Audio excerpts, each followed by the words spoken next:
They served our country honorably. Now some are concerned about the health and safety of people at the Indiana Veterans Home, a nursing home located in West Lafayette. Call 6 Investigates' Kara Kenny spoke with a woman who just lost her father at the facility, as well as a state lawmaker who both say the facility needs to do more COVID-19 testing.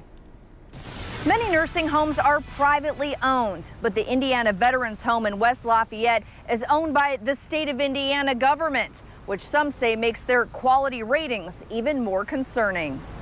David Scrimshire served in the Navy and Air Force Reserve. After a series of strokes, he became a resident at the Indiana Veterans Home in West Lafayette, a long-term care facility with more than 160 residents. IVH is the best choice for Hoosier veterans and their spouses, according to their website. But David's daughter, Danielle Sabatini, has her doubts. Her father became sick on June 14th. And they told me he had a fever of almost 102 and that his heart rate and blood pressure were elevated. David died the next day at the age of 71.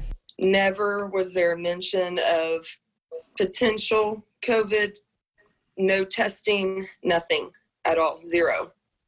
An email from the Veterans Home shows her dad was never tested for COVID-19. His death certificate lists coronary artery disease and diabetes as the cause of death.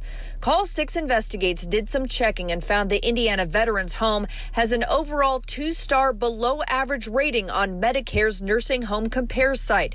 And when it comes to quality measures or how well the residents are cared for, the Indiana Veterans Home has only 1 star, the lowest ranking possible, something Danielle had no idea about.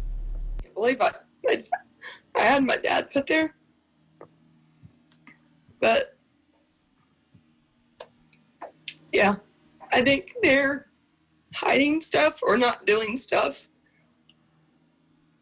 for their patients. I was shocked and devastated. A state lawmaker, Carly Macer, serves on the Veterans Commission and works in the healthcare industry. It scared me because when I also heard that there were no COVID cases with quality measures of a 1 and an overall rating of a 2, I thought, how is this possible?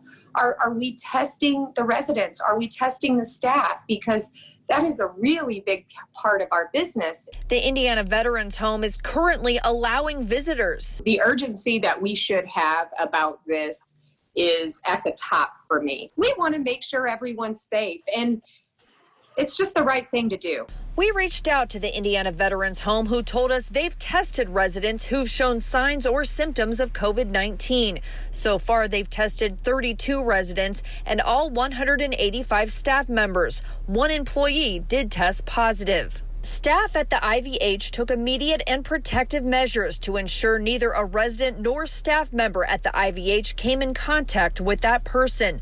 Per guidelines from the Centers of Disease Control and Prevention, that person quarantined for 14 days. We also asked the Indiana Veterans Home about their below average ratings, including overall 2 stars. They told us this is not an acceptable rating. Along with COVID-19 prevention, the improvement of the overall and individual rating for the IVH is top priority.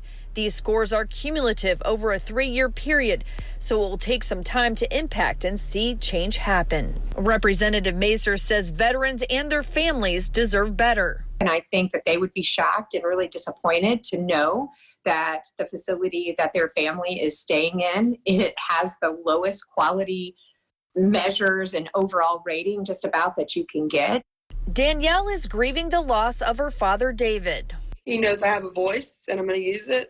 So I think he'd be proud of me for standing up for him. She's urging the Indiana Veterans Home to expand its COVID-19 testing of residents and improve how it cares for those who served our country and their spouses. And I will not be silent about this. I want to stand up for the veterans, for my dad, and for everybody else. The Indiana Veterans Home is looking for a new superintendent, but they say the process is taking longer because of COVID-19 restrictions. Reporting at the State House, Kara Kenny, RTV 6.